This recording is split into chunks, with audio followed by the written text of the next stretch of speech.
kasus tenggelamnya kapal selam Ocean Gate yang bernama Titan D. Pada tahun 2023, Stockton Rush sebagai CEO dan juga pendiri dari Ocean Gate ini ngebuat kapal Titan D.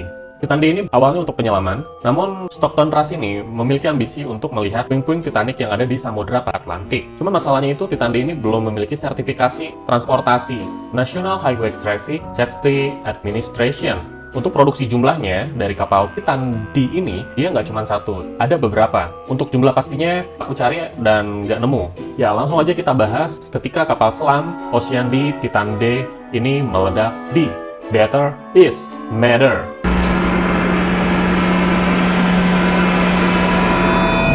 Sebelum kita bahas ke kejadian ya, kayaknya aku pengen bahas dulu nih. Stockton Rush, yaitu orang yang ngebangun dari Ocean Gate ini. Stockton Rush dari dulu memang sudah terkenal pinter. Dia kuliah di jurusan Dirgantara atau penerbangan, di jurusan teknik Dirgantara atau penerbangan di New Jersey, USA.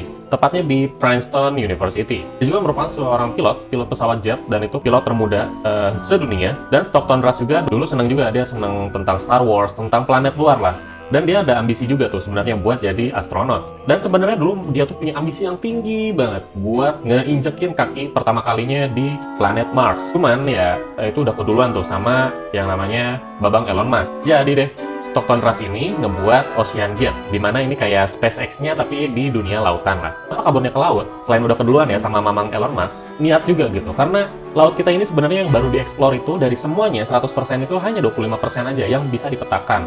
Masih banyak temuan-temuan yang masih bisa ditemukan di laut gitu. Kalau kata Bang Winda, ini laut aja, di bumi aja belum tamat, kenapa tiba-tiba langsung ke Mars gitu kan. Jadi selain itu juga untuk pembiayaannya, untuk eksplor laut ini, dibanding ngebuat roket yang besar, itu dananya justru lebih murah. Untuk prospek kedepannya juga, Mamang Stockton Rush ini udah kepikiran nih, untuk ngebuat kota di bawah laut. Kalau misalkan nanti terjadi pemanasan global, atau mungkin ada musibah, nah itu bisa aja, nanti di next generation, orang-orang tinggal di bawah laut. Untuk memenuhi ambisinya itu, untuk mengeksplor laut. Pada awalnya, dia itu membuat kapal selam yang pertama ya. Dalam peraturan itu untuk eksperimental, dia dibatasi untuk menyelam laut hanya sedalam 150 kaki, 45 meter lah. Dimana kalau kapal Titanic itu kan 12.500 kaki atau sekitaran 400 meter lah. Cuman memang Stockton Rush ini ngerasa kayak terpancing gitu, kayak kita nih hidup nih aturan mulu, ini itu dibatasin gitu. Ingin keluar dari aturan itu dan mencari tahu gitu. Kenapa sampai dilarang, dan sebenarnya tuh aturan itu hanya membatasi imajinasi dia. Kalau emang nggak mau kalau memang mau buat aturan atau pengen aman, kalian tidur aja di kamar dan nggak usah kemana-mana. Dia bilang kayak gitu. Nah, kalau kalian berani ngambil resiko, berani melanggar aturan itu, nanti kalian pasti dapat rasa pengetahuan kalian itu sendiri, rasa penasaran kalian itu sendiri. Dari sini dia ngemasarin kan tentang kapal selamnya. Kalau dia ngebuat sebuah kapal selam,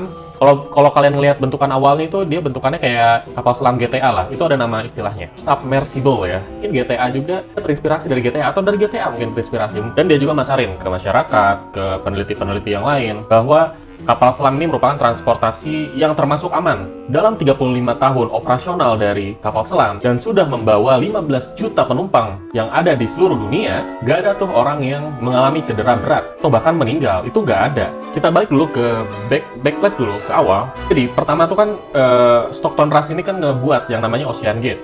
Dia menjadi CEO dan salah satu pendirinya. Di sana dia membuat produk pertama, yaitu Antipodes, yaitu salah satu kapal selam yang mirip banget sama kayak GTA.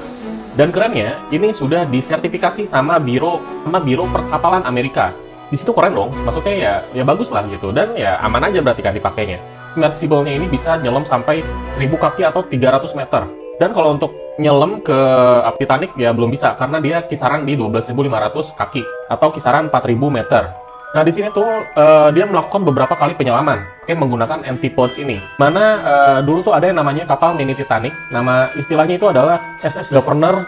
Dan yang menariknya, kapal ini tuh punya brankas.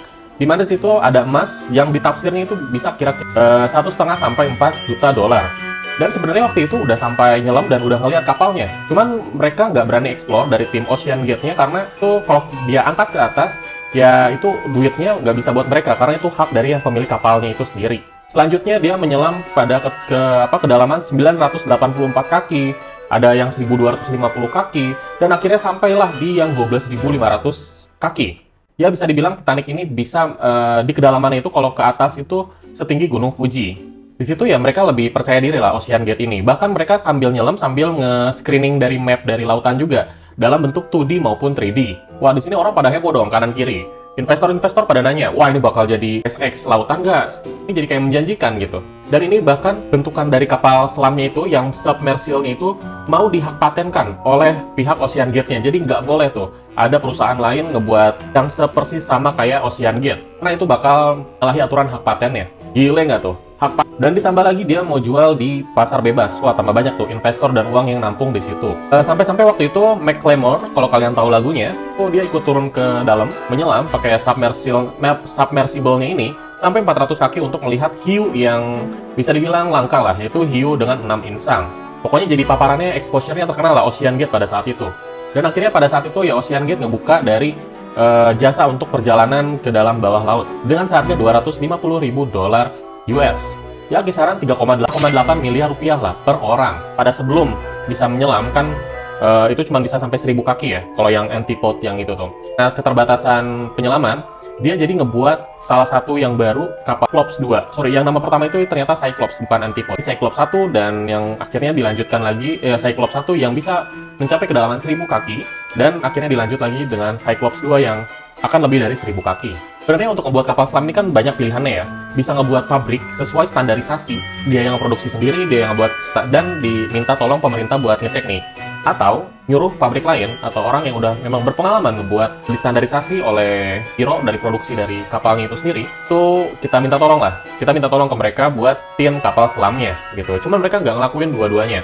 Mereka lebih milih untuk ngelakuin sendiri dan ngelanggar aturan. Ya akhirnya Cyclops ini dibuat oleh, singkat cerita, Cyclops ini jadi.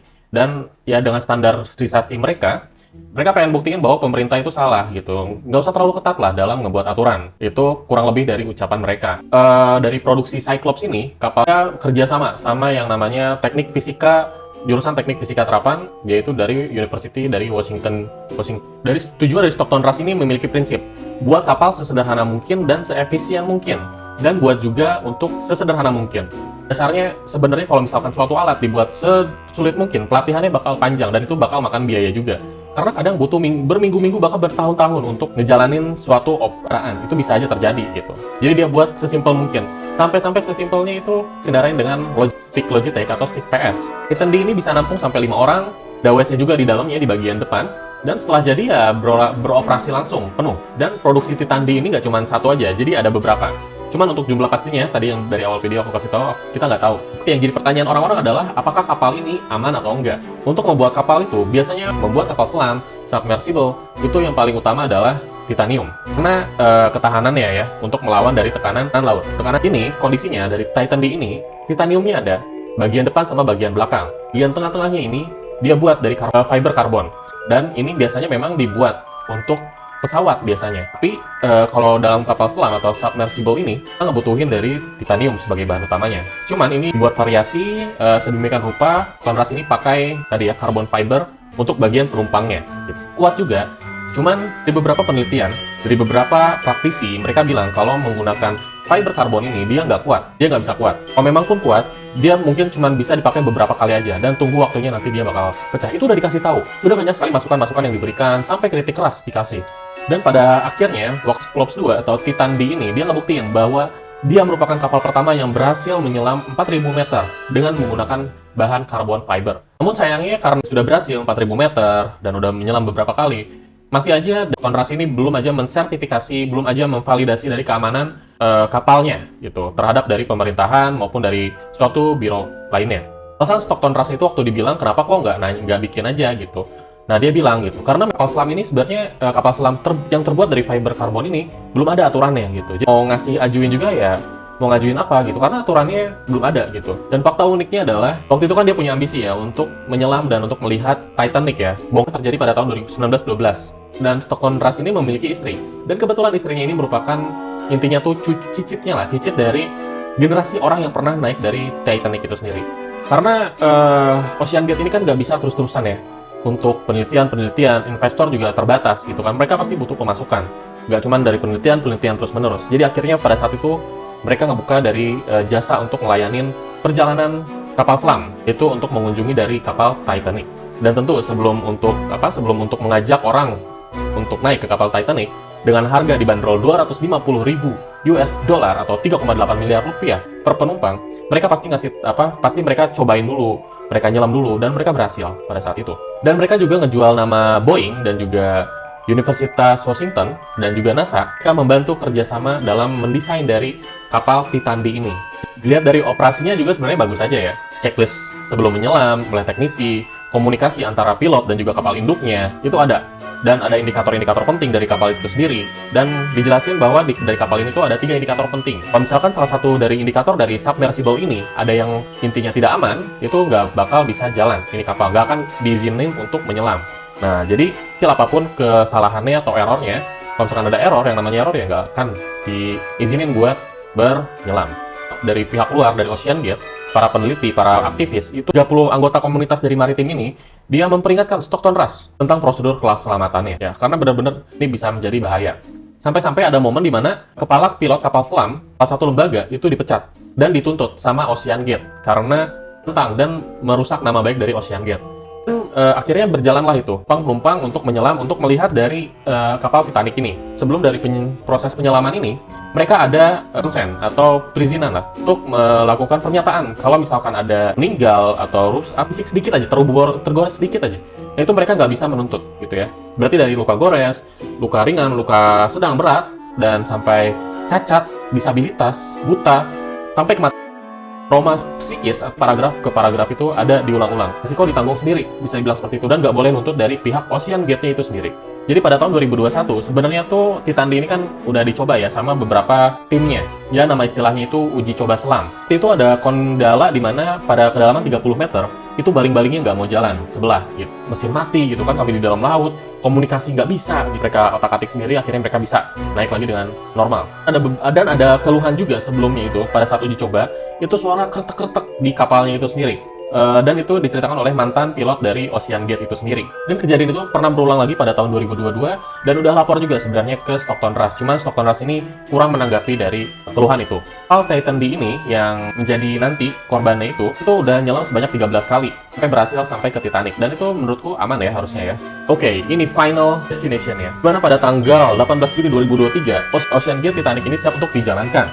5 penumpang yang saat itu ingin naik ya untuk melihat dari kapal Titanic ini. Jadi sebelum-sebelumnya juga memang sudah ada customer-nya gitu. Dan kebetulan ini yang ke-14 berarti ya, untuk melakukan perjalanan kapal Titanic. Ada Hamis Harding, seorang pengusaha, Shahzada Daud, seorang bisnismen, dan Sulaiman Daud, yaitu anaknya, berumur 19 tahun, Paul Henry Nargeolet, seorang penjelajah dari Prancis, dan juga Stockton Rush, yaitu CEO dari Ocean Gate, dan sekaligus sebagai pilot dari kapal selamnya itu sendiri. Jadi ada 2 pengusaha, 1 anak dari pengusaha, 1 penjelajah, dan 1 dari pilotnya dan CEO dari Ocean Gate itu. Dan Sulaiman Daud ini udah pernah diceritakan bahwa dia itu sebenarnya takut sama perjalanan ke dalam laut.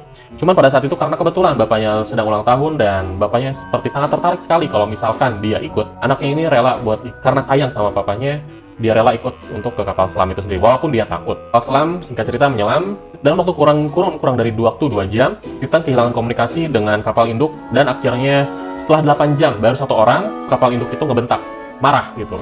Ayo kita buat laporan ke kapal penjaga pantai, atau bisa dibilang ya kapal pemerintahan yang menjaga pantai lah. Nah, pada saat itu ditelusurin oleh salah satu insinyur spesialisasi bawah laut, yaitu Jose Luis Martin. Dia menduga adanya kerusakan listrik yang terjadi pada Titan D, yang seharusnya posisinya normal kayak gini.